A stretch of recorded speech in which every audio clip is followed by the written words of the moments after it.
ഏവർക്കും study Nifty മലയാളത്തിന്റെ daily market ന്യൂസിലേക്ക് സ്വാഗതം. ഇന്ന് ഫെബ്രുവരി 16 വെള്ളിയാഴ്ചയാണ്. യുഎസിലെ 3 മാർക്കറ്റുകളും ഇന്നലെ പോസിറ്റീവിലാണ് ക്ലോസ് ചെയ്ത്.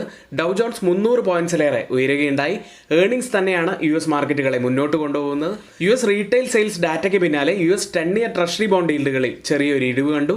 അതും മാർക്കറ്റുകൾക്ക് കൂടുതൽ ഗുണകരമായി. ഇന്ന് നമ്മുടെ നിഫ്റ്റിയിലും ഒരു നല്ല പോസിറ്റീവ് ഓപ്പണിംഗിന് തന്നെയാണ് സാധ്യതയുള്ളത്. വീഡിയോ അവസാനം വരെയും കാണുക. മാർക്കറ്റുമായി ബന്ധപ്പെട്ട ഒത്തിരിയേറെ കാര്യങ്ങൾ നമ്മളിവിടെ പറഞ്ഞു പോകുന്നുണ്ട്. അതുകൊണ്ട് തന്നെ നമ്മുടെ വീഡിയോയ്ക്ക് ലൈക്ക് ചെയ്യാൻ മറക്കരുത്. ആദ്യം മാർക്കറ്റ് ന്യൂസ് സെഗ്മെന്റിലേക്ക്. ഇന്ന് നമ്മൾ ശ്രദ്ധിക്കേണ്ട കുറച്ച് വാർത്തകളിലേക്കാണ് പോകുന്നത്. ആദ്യം തന്നെ ഇലക്ട്രൽ ബോണ്ടുമായി ബന്ധപ്പെട്ട വാർത്തയാണ്.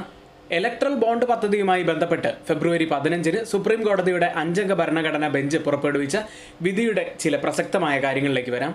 തെരഞ്ഞെടുപ്പ് പ്രക്രിയയിൽ രാഷ്ട്രീയ പാർട്ടികളുടെ പ്രാധാന്യം സുപ്രീം കോടതി ഊന്നി പറയുകയും അവരുടെ ഫണ്ടിങ്ങിൽ സുതാര്യതയുടെ ആവശ്യകത ഉയർത്തിക്കാട്ടുകയും ചെയ്തു. രാഷ്ട്രീയ പാർട്ടികൾക്ക് അജ്ഞാത ധനസഹായം അനുവദിക്കുന്ന ഇലക്ട്രൽ ബോണ്ട് പദ്ധതി ഭരണഘടനയുടെ ആർട്ടിക്കിൾ 19(1)(a) പ്രകാരം ഉറപ്പു നൽകുന്ന വിവരാവകാശത്തിന്റെ ലംഘനമാണെന്ന് കോടതി പ്രഖ്യാപിച്ചു. കൂടാതെ ഇലക്ട്രൽ ബോണ്ടുകൾ വഴി കോർപ്പറേറ്റ് സംഭാവന ചെയ്യുന്നവരെ സംബന്ധിച്ച വിവരങ്ങൾ വെളിപ്പെടുത്താൻ കോടതി നിർബന്ധിച്ചു. കമ്പനികൾക്ക് പരിധിയില്ലാതെ രാഷ്ട്രീയ സംഭാവനകൾ അനുവദിക്കുന്ന കമ്പനി നിയമത്തിലെ ഭേദഗതികൾ കോടതി ഭരണഘടനാ വിരുദ്ധമാണെന്ന് കണക്കാക്കി. ഇതുകൂടാതെ ഇലക്ട്രൽ ബോണ്ടുകൾ ഇഷ്യൂ ചെയ്യുന്നത് ഉടൻ നിർത്താൻ ബാങ്കുകൾക്ക് നിർദ്ദേശവും കോടതി നൽകി. എന്തായാലും രാഷ്ട്രീയ പാർട്ടികളെ സംബന്ധിച്ച് ഒരു നെഗറ്റീവായിട്ടുള്ള ഒരു ന്യൂസ് ആയിരുന്നു ഇത്. അടുത്ത ഒരു വാർത്ത, ഇന്ത്യയുടെ ജനുവരിയിലെ ട്രേഡ് ഡെഫിസിറ്റ് ഡാറ്റ പുറത്തു വന്നിരിക്കുന്നു. ഇന്ത്യയുടെ വ്യാപാര കമ്മി ഈ വർഷം ജനുവരിയിൽ $17.49 ബില്യൺ വർദ്ധിച്ചുവെന്ന് വാണിജ്യ സെക്രട്ടറി സുനിൽ ബർത്വാൾ വ്യാഴാഴ്ച അറിയിച്ചു. ഇയർ ഓൺ ഇയറിലെ കണക്ക് നോക്കിയാൽ ട്രേഡ് ഡെഫിസിറ്റ് വൈഡൻ ചെയ്തു എന്ന് കാണാം. എന്നാലും 9 മാസത്തെ ഏറ്റവും താഴ്ന്ന നിലയിലാണ് ഇപ്പോഴത്തെ ഡാറ്റ പുറത്തു വന്നത്. ഇനി ജനുവരിയിലെ ചരക്ക് കയറ്റുമതി ഇയർ ഓൺ ഇയറിൽ 3.12% ഉയർന്നു. ഇറക്കുമതി 3% വർദ്ധിക്കുകയും ചെയ്തു. സേവനങ്ങളുടെ കയറ്റുമതി വർഷം തോറും 17.14% വർദ്ധിച്ചത്. ഇറക്കുമതി 8.22% വളർച്ച കാണിച്ചു. ഈ ഡാറ്റ കാണിച്ചു തരുന്നത് കയറ്റുമതി സാവധാനത്തിൽ വീണ്ടെടുക്കുന്നു. അതേസമയം ഇറക്കുമതി ഒരു സ്ലോവർ പേസിലാണ് മുന്നോട്ട് പോകുന്നത്. എന്തായാലും ആഗോള വെല്ലുവിളികൾക്കിടയിലും കഴിഞ്ഞ വർഷത്തെ അപേക്ഷിച്ച് വ്യാപാര കമ്മി മെച്ചപ്പെട്ടു. റെഡ് സീ പ്രശ്നങ്ങളൊക്കെ മുന്നിൽ നിൽക്കുന്ന ഒരു സമയത്ത് തന്നെയാണ് ഇത്രയും നല്ലൊരു ഡാറ്റ ഇന്ത്യക്ക് കൊണ്ടുവരാൻ കഴിഞ്ഞത്. പോസിറ്റീവായിട്ടുള്ള ഒരു വാർത്ത തന്നെയായിരുന്നു. മറ്റൊരു വാർത്തയിലേക്ക്. ലോകത്തിലെ ഏറ്റവും വലിയ 3ാമത്തെ എക്കോണമി എന്ന സ്ഥാനം ജപ്പാന് നഷ്ടമായി. 2023 അവസാന പാദത്തിൽ വളർച്ച കുറഞ്ഞതോടെ ലോകത്തിലെ 3ാമത്തെ വലിയ എക്കോണമി എന്ന സ്ഥാനം ജപ്പാന് നഷ്ടമായി. ജർമ്മനിയാണ് ജപ്പാനെ പിന്തള്ളി 3ാം സ്ഥാനത്തെത്തിയത്. 2023 മൊത്തത്തിൽ 1.9% വളർച്ച ജപ്പാൻ കൈവരിച്ചെങ്കിലും യഥാർത്ഥ GDPയിലെ ക്യാബിനറ്റ് ഓഫീസ് ഡാറ്റ പ്രകാരം ഒക്ടോബർ മുതൽ ഡിസംബർ വരെയുള്ള കാലയളവിൽ സമ്പദ് വ്യവസ്ഥ 0.4% വാർഷിക നിരക്കിൽ ചുരുങ്ങുകയാണ് ചെയ്തതെന്ന് സർക്കാർ റിപ്പോർട്ട് ചെയ്യുന്നു. ഇനി ജൂലൈ സെപ്റ്റംബർ മാസത്തിൽ 2.9% ചുരുങ്ങുകയും ചെയ്തു. എന്തായാലും ജപ്പാനെ സംബന്ധിച്ചും ഏഷ്യൻ മാർക്കറ്റുകളെ സംബന്ധിച്ചും ഒരു നെഗറ്റീവായിട്ടുള്ള ഒരു വാർത്ത തന്നെയാണ്. ഇന്ന് നമ്മൾ ശ്രദ്ധിക്കേണ്ട കുറച്ച് വാർത്തകളാണ് ഇവിടെ ഷെയർ ചെയ്ത്. ഇനി നമ്മുടെ ചാനൽ ആരെങ്കിലും സബ്സ്ക്രൈബ് ചെയ്തിട്ടില്ലെങ്കിൽ ഇപ്പോൾ തന്നെ സബ്സ്ക്രൈബ് ചെയ്ത് ആ ബെല്ലൈക്കൺ കൂടി എനേബിൾ ചെയ്യുക. എങ്കിൽ മാത്രമേ ഞങ്ങൾ അപ്ലോഡ് ചെയ്യുന്ന വീഡിയോസ് നിങ്ങൾക്ക് ലഭിക്കുകയുള്ളൂ. നിഫ്റ്റിയിലേക്ക് 21,910 0.32% ഉയർന്നാണ് ക്ലോസ് ചെയ്യുന്നത്. നിഫ്റ്റി തുടർച്ചയായ 3ാമത്തെ ദിവസവും 20 DMAക്ക് മുകളിലായിട്ടാണ് ക്ലോസ് ചെയ്യുന്നത്. RSI ഒരു ബുള്ളിഷ് ക്രോസ് ഓവറാണ് കാണിക്കുന്നത്. കൂടാതെ ഡെയിലി മൊമെന്റം ഇൻഡിക്കേറ്റർ ഒരു പോസിറ്റീവ് ക്രോസ് ഓവർ കാണിക്കുന്നു. ഇനി പ്രൈസും മൊമെന്റം ഇൻഡിക്കേറ്ററും പോസിറ്റീവ് ക്രോസ് ഓവർ കാണിക്കുന്നത് അതൊരു അപ്പ് മൂവിന്റെ സൈൻ തന്നെയാണ്. നിഫ്റ്റിയെ സംബന്ധിച്ച് അപ്സൈഡിൽ 22,000 മുതൽ 22,100 വരെയുള്ള സോൺ പ്രധാനപ്പെട്ടതാണ്. ഡൗൺ സൈഡിലേക്ക് വന്നാൽ 21,770 മുതൽ 21,750 വരെയുള്ള സോൺ പ്രധാനപ്പെട്ടതാണ്. ഇനി ഡെയിലി ക്യാൻഡിൽ ഒരു ഡോജി ടൈപ്പ് ക്യാൻഡിൽ സ്റ്റിക്കാണ് ഡെയിലി ചാർട്ടിൽ ഫോം ആയിരിക്കുന്നത്. അടുത്തത് മാക്സിമം ഓപ്പൺ ഇൻട്രസ്റ്റ് രേഖപ്പെടുത്തിയ കോൾ സൈഡിലെയും പുട്ട് സൈഡിലെയും സ്ട്രൈക്കുകളിലേക്കാണ്. ആദ്യം 22,000-ലാണ് ഏറ്റവും കൂടുതൽ ഓപ്പൺ ഇൻട്രസ്റ്റ് ഉള്ളത്. അതിനുശേഷം 22,600 സ്ട്രൈക്കിലും അതിനുശേഷം 21,900 സ്ട്രൈക്കിലുമാണ്. പുട്ട് സൈഡിലേക്ക് വന്നാൽ 21,000-ലാണ് ഏറ്റവും കൂടുതൽ ഓപ്പൺ ഇൻട്രസ്റ്റ് ഉള്ളത്. അതിനുശേഷം 21,700 സ്ട്രൈക്കിലും അതിനുശേഷം 21,900 സ്ട്രൈക്കിലുമാണ്. അടുത്തതായി ചേഞ്ച് ഇൻ ഓപ്പൺ ഇൻട്രസ്റ്റ് പ്രകാരം കോൾ സൈഡിലും പുട്ട് സൈഡിലും വന്ന വ്യത്യാസങ്ങളാണ് പരിശോധിക്കുന്നത്. ആദ്യം ATM സ്ട്രൈക്ക് 21,950-ൽ 856% വർധനവാണ് പുട്ട് സൈഡിലുള്ളത്. അതായത് ഒരു ലോങ് ബിൽഡപ്പാണ്. നല്ല ലോങ് ബിൽഡപ്പ് തന്നെയാണ് ആ സ്ട്രൈക്കിൽ കാണുന്നത്. ഇനി കോൾ സൈഡിലേക്ക് വന്നാൽ 488% ഒരു ഷോർട്ട് ബിൽഡപ്പാണ് അവിടെ കാണുന്നത്. 21,900 സ്ട്രൈക്കിൽ 791% വർധനവാണ് ഉള്ളത് പുട്ട് സൈഡിൽ. അതായത് അവിടെയും ഒരു ലോങ് ബിൽഡപ്പാണ് കാണുന്നത്. കോൾ സൈഡിലേക്ക് വന്നാൽ 215% വർധനവ് കാണാം. ഒരു ഷോർട്ട് ബിൽഡപ്പാണ് ആ സ്ട്രൈക്കിലുള്ളത്. അടുത്തത് 22,000 സ്ട്രൈക്കിൽ 31% വർധനവ് കോൾ സൈഡിൽ കാണാം. ഷോർട്ട് ബിൽഡപ്പാണുള്ളത്. 40% വർധനവാണ് പുട്ട് സൈഡിലുള്ളത്. ഒരു ലോങ് ബിൽഡപ്പാണ് ആ സ്ട്രൈക്കിൽ കാണുന്നത്. ഈ 3 സ്ട്രൈക്കുകളും കമ്പയർ ചെയ്യുമ്പോൾ മാർക്കറ്റിനെ മുകളിലേക്ക് കൊണ്ടുപോകാൻ കഴിവുള്ള പുട്ട് സെല്ലേഴ്സ് തന്നെ കൂടുതൽ ശക്തി ആർജിച്ച് നിൽക്കുന്നു എന്നാണ് കാണാൻ കഴിയുന്നത്. ബാങ്ക് നിഫ്റ്റിയിലേക്ക് 46,218 0.68% ഉയർന്നാണ് ക്ലോസ് ചെയ്യുന്നത്. ബാങ്ക് നിഫ്റ്റിയെ സംബന്ധിച്ച് 20 ഡേ അതുപോലെ 40 ഡേ മൂവിംഗ് ആവറേജുകൾക്ക് മുകളിലായാണ് ക്ലോസ് ചെയ്യാൻ സാധിച്ചത്. അത് ഇപ്പോഴത്തെ ബാങ്ക് നിഫ്റ്റിയുടെ ഒരു സ്ട്രെങ്ത്തിനെ കൂടി സൂചിപ്പിക്കുന്നു. ഡെയിലി മൊമെന്റം ഇൻഡിക്കേറ്റർ ഒരു പോസിറ്റീവ് ക്രോസ് ഓവർ ആണ് കാണിക്കുന്നത്. അപ്സൈഡിൽ 46,600 മുതൽ 46,800 വരെയുള്ളത് ഇമ്പോർട്ടൻ്റ് ആയിട്ടുള്ള ഒരു സോൺ തന്നെയാണ്. അപ്സൈഡിലേക്ക് വന്നാൽ 48,000 ഒരു ഇമ്പോർട്ടൻ്റ് ആയിട്ടുള്ള ലെവലാവാനും സാധ്യതയുണ്ട്. മാക്സിമം ഓപ്പൺ ഇൻട്രസ്റ്റ് വരുന്ന കോൾ സൈഡിൻ്റെയും പുട്ട് സൈഡിലെയും സ്ട്രൈക്കുകളിലേക്ക് വരാം. ആദ്യം 47,000 ഏറ്റവും കൂടുതൽ ഓപ്പൺ ഇൻട്രസ്റ്റ് ഉള്ളത്. അതിനുശേഷം 48,000 അതിനുശേഷം 46,000 സ്ട്രൈക്കിലുമാണ്. പുട്ട് സൈഡിലേക്ക് വന്നാൽ 45,000 ഏറ്റവും കൂടുതൽ ഓപ്പൺ ഇൻട്രസ്റ്റ് ഉള്ളത്. അതിനുശേഷം 46,000 അതിനുശേഷം 45,500 സ്ട്രൈക്കിലുമാണ്. ഓപ്പൺ ഇൻട്രസ്റ്റ് പ്രകാരം ഒരു സപ്പോർട്ടിന് സാധ്യതയുള്ളത് 45,500 മുതൽ 46,000 വരെയുള്ള റേഞ്ചാണ്.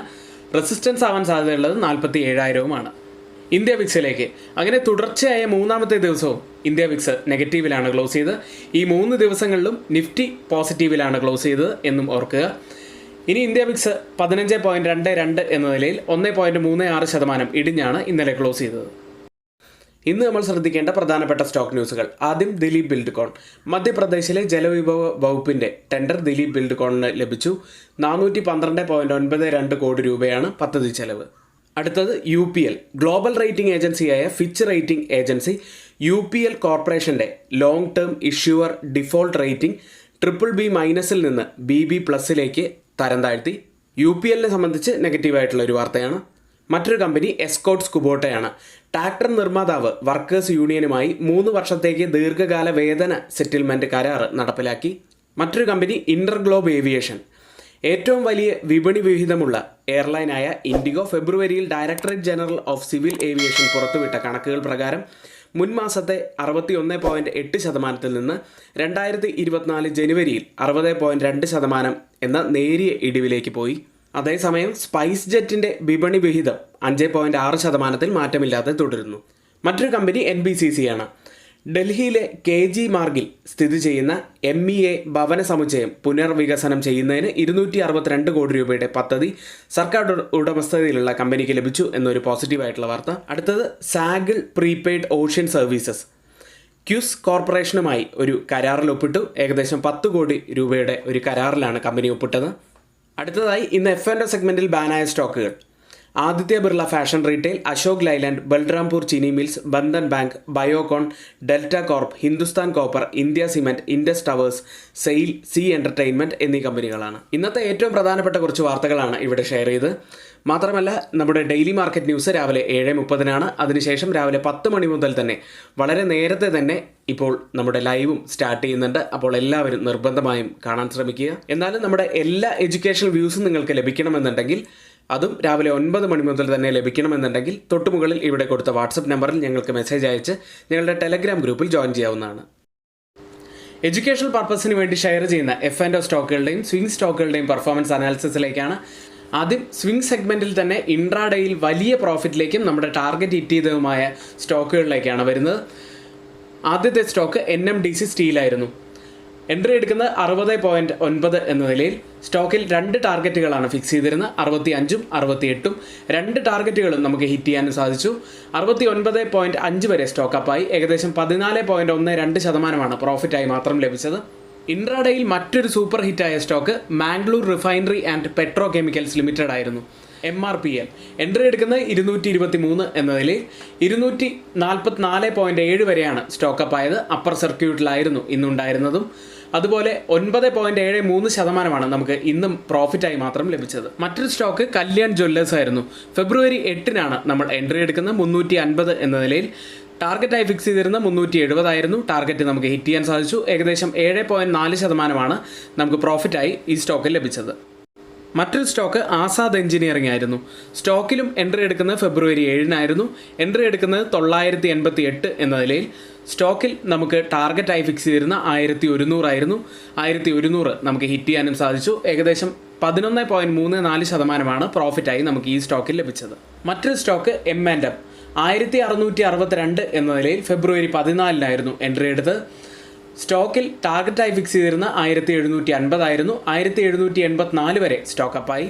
7.5% മുകളിൽ നമുക്ക് പ്രോഫിറ്റായി ഈ സ്റ്റോക്കിൽ ലഭിച്ചു. മറ്റൊരു ടാർഗറ്റ് ഹിറ്റ് ചെയ്ത സ്റ്റോക്ക് ONGC ആയിരുന്നു.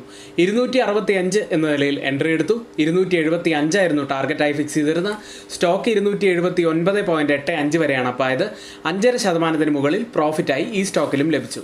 മറ്റൊരു സ്റ്റോക്ക് വിപ്രോ ആയിരുന്നു. ഫെബ്രുവരി 12 എൻട്രി എടുത്ത് 506 എന്ന നിലയിൽ എൻട്രി എടുത്ത് 522 വരെ സ്റ്റോക്ക് അപ്പായി. 3% മുകളിൽ പ്രോഫിറ്റായി ലഭിച്ചു. മറ്റൊരു സ്റ്റോക്ക് OFSS ആയിരുന്നു. 7725 എന്ന നിലയിൽ എൻട്രി എടുത്തു. 8130 വരെ സ്റ്റോക്ക് അപ്പായി. നമ്മുടെ ടാർഗറ്റ് ഹിറ്റ് ചെയ്തു. 5.24% പ്രോഫിറ്റായി ലഭിച്ചത്. അടുത്തതായി F&O സെഗ്മെന്റിൽ നമ്മുടെ ടാർഗറ്റ് ഹിറ്റ് ചെയ്ത സ്റ്റോക്കിലേക്ക് പോകാം. പവർ ഗ്രിഡ് 270 CE ആയിരുന്നു പറഞ്ഞത്. ഫസ്റ്റ് ടാർഗറ്റായി ഫിക്സ് ചെയ്തിരുന്നത് 280 ആയിരുന്നു. 280 അച്ചീവ് ചെയ്യാൻ സാധിച്ചു. നല്ല പ്രോഫിറ്റാണ് പവർ ഗ്രിഡിൽ ലഭിച്ചത്. എഡ്യൂക്കേഷണൽ പർപ്പസിന് വേണ്ടി ഷെയർ ചെയ്യുന്ന സ്റ്റോക്കുകളുടെ ഒരു പെർഫോമൻസ് അനാലിസിസ് ആണ് ഇവിടെ നടത്തിയത്. ഒത്തിരിയേറെ സ്റ്റോക്കുകൾ നമ്മുടെ ടാർഗറ്റ് ഹിറ്റ് ചെയ്തു. അതിൽ കുറേ സ്റ്റോക്കുകൾ നമ്മളിവിടെ പറയുകയും ചെയ്തു. ഇനി ആർക്കെങ്കിലും നമ്മുടെ ഗ്രൂപ്പിൽ ജോയിൻ ചെയ്യാൻ താല്പര്യമുണ്ടെങ്കിൽ തൊട്ടുമുകളിൽ ഇവിടെ കൊടുത്ത ഫോൺ നമ്പറിൽ ഞങ്ങൾക്ക് മെസ്സേജ് അയച്ച് ഞങ്ങളുടെ ടെലഗ്രാം ഗ്രൂപ്പിൽ ജോയിൻ ചെയ്യാവുന്നതാണ്. ഗ്ലോബൽ മാർക്കറ്റ് സെഗ്മെന്റിൽ ആദ്യം FIDA ആക്ടിവിറ്റിയാണ്.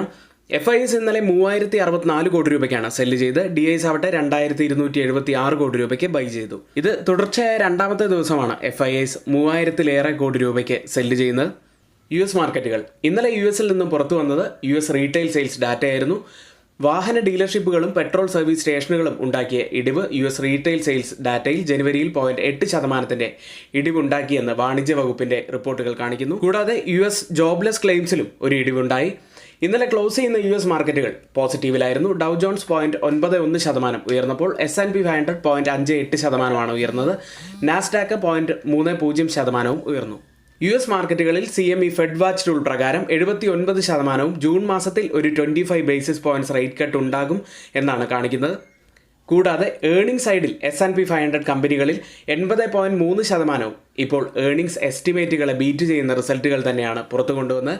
LSEG ഡാറ്റ പ്രകാരം 76% എന്ന വാർഷിക ശരാശരിക്ക് മുകളിലായിട്ടാണ് ഡാറ്റ വന്നത്. അതുകൊണ്ട് തന്നെ ഇപ്രാവശ്യത്തെ ഏർണിംഗ്സ് വളരെ സ്ട്രോങ് ആണ് എന്നും കാണാം. ഇനി US 10-year ട്രഷറി ബോണ്ടുകൾ ഈൽഡുകളിലും ഇന്നലെ ഒരു ഇടിവ് കണ്ടിരുന്നു. അതും മാർക്കറ്റിന്റെ റാലിക്ക് ഗുണകരമായി. US-ൽ ലിസ്റ്റ് ചെയ്ത ഇന്ത്യൻ കമ്പനികളുടെ പ്രകടനം കൂടി നോക്കാം. ബാങ്കിംഗ് സൈഡിൽ ICICI ബാങ്ക് 0.41% ഉയർന്നു. HDFC ബാങ്ക് 2.67% ഉയർന്നത്. ആക്സിസ് ബാങ്ക് 2.25% ഇടിയുകയും ചെയ്തു. ടെക് സൈഡിൽ ഇൻഫോസിസ് 0.64% ഉയർന്നത്. വിപ്രോ 0.82% ഉയർന്നപ്പോൾ ഡോക്ടർ റെഡ്ഡി 0.70% ഇടിയുകയും ചെയ്തു. ഇപ്പോൾ ട്രേഡ് ചെയ്യുന്ന US മാർക്കറ്റിന്റെ ഫ്യൂച്ചേഴ്സ് ഡൗൺ സൈഡിൽ തന്നെയാണ്. ഡൗ ജോൺസ് 0.15% ഇടിവിലും S&P 500 0.04% ഇടിവിലും നാസ്ഡാക്ക് 0.14% ഉയർന്നുമാണ് ഇപ്പോൾ ട്രേഡ് ചെയ്യുന്നത്. യൂറോപ്യൻ മാർക്കറ്റ് ഇന്നലെ ക്ലോസ് ചെയ്ത യൂറോപ്യൻ മാർക്കറ്റുകളിൽ FTSE UK മാർക്കറ്റ് 0.38% ഉയർന്നാണ് ക്ലോസ് ചെയ്തത്. ഫ്രാൻസ് മാർക്കറ്റ് CAC 0.86% ഉയർന്നു. ജർമ്മൻ മാർക്കറ്റ് ഡാക്സ് 0.60% ഉയർന്നത്. യൂറോപ്യൻ സ്റ്റോക്ക് 600 0.6% ഉയരുകയും ചെയ്തു. കൺസ്ട്രക്ഷൻ സ്റ്റോക്കുകൾ 1.1% ഉയർന്നു. ഗ്യാസ് സ്റ്റോക്സ് 0.9% ഇടിയുകയും ചെയ്തു. UK എക്കോണമി 2023 ഫൈനൽ ക്വാർട്ടറിൽ 0.3% ചുരുങ്ങി എന്ന് കണക്കുകൾ പറയുന്നു. ഇപ്പോൾ ട്രേഡ് ചെയ്യുന്ന യൂറോപ്യൻ മാർക്കറ്റിന്റെ ഫ്യൂച്ചേഴ്സ് ഡാക്സ് 0.16% ഇടിവിലും CAC 0.10% ഇടിവിലും FTSE 0.10% ഇടിവിലുമാണ് ഇപ്പോൾ ട്രേഡ് ചെയ്യുന്നത്. ഏഷ്യൻ മാർക്കറ്റുകളിലേക്ക് ഏഷ്യൻ മാർക്കറ്റിൽ ജപ്പാൻ മാർക്കറ്റ് തന്നെയാണ് ഇപ്പോൾ ഫോക്കസിലുള്ളത്. 1990 ശേഷം ഇതാദ്യമായി 38,000 എന്ന mark Japan market Nikki cross ചെയ്തിരിക്കുന്നു. പക്ഷേ ജപ്പാനെ സംബന്ധിച്ച് അത്ര നല്ല വാർത്തകളല്ല പുറത്തു വരുന്നത്. GDP തുടർച്ചയായ രണ്ടാം പാദത്തിലും ചുരുങ്ങി. അതൊരു മാന്ദ്യത്തിലേക്കാണ് ജപ്പാനെ കൊണ്ടുപോകുന്നത്. എന്തായാലും ഇപ്പോൾ ഓപ്പൺ ചെയ്ത ഏഷ്യൻ മാർക്കറ്റുകളിലേക്ക് വരാം. ഓപ്പൺ ചെയ്ത ഏഷ്യൻ മാർക്കറ്റുകളിൽ ഗിഫ്റ്റ് നിഫ്റ്റി ഇപ്പോൾ ഉള്ളത് 22,087 എന്ന നിലയിലാണ്. 59 പോയിന്റ്സ് അപ്സൈഡിലാണ് ഇപ്പോൾ ട്രേഡ് ചെയ്യുന്നത്. 80 മുതൽ 90 പോയിന്റ്സിൻ്റെയൊക്കെ ഒരു ഗ്യാപ്പ് അപ്പ് ഇന്ന് നമുക്ക് നിഫ്റ്റിയിൽ പ്രതീക്ഷിക്കാവുന്നതാണ്. അടുത്തതായി ജപ്പാൻ മാർക്കറ്റ് നിക്കി ഇപ്പോൾ വലിയ പോസിറ്റിവിറ്റിയിൽ തന്നെയാണ്. 1.38% ഉയർന്നാണ് ഇപ്പോൾ ട്രേഡ് ചെയ്യുന്നത്. കൂടാതെ കോസ്പി മാർക്കറ്റ് 0.65% ഉയർന്നാണ് ട്രേഡ് ചെയ്യുന്നത്. സിംഗപ്പൂർ മാർക്കറ്റ് 0.24% ഉയർന്നു. തായ്വാൻ മാർക്കറ്റ് 0.27% ഉയർന്നും ട്രേഡ് ചെയ്യുന്നു. ഓയിൽ പ്രൈസുകൾ ക്രൂഡ് ഓയിൽ ഫ്യൂച്ചേഴ്സ് വ്യാഴാഴ്ച ഉയരുകയുണ്ടായി. 2024 ദുർബലമായ ആഗോള ഡിമാൻഡ് പ്രവചനത്തിൻ്റെ പശ്ചാത്തലത്തിൽ ഇന്നലെ തുടക്കത്തിൽ ഓയിൽ പ്രൈസുകൾ ഇടിഞ്ഞെങ്കിലും പിന്നീട് വിപണി തിരിച്ചു വന്നു. ഒരു ശതമാനത്തിന് മുകളിൽ നേട്ടത്തിലാണ് ഇന്നലെ ക്ലോസ് ചെയ്യുന്നത്. ഇപ്പോൾ ട്രേഡ് ചെയ്യുന്ന WTI ബ്രന്റ് ഫ്യൂച്ചേഴ്സ് ഒരു മ്യൂട്ടഡ് അവസ്ഥയിലാണ്. ബ്രന്റ് ഉള്ളത് $82.74 പെർ ബാരൽ എന്ന നിലയിലാണ്. WTI ഉള്ളത് $78.06 പെർ ബാരൽ എന്ന നിലയിൽ.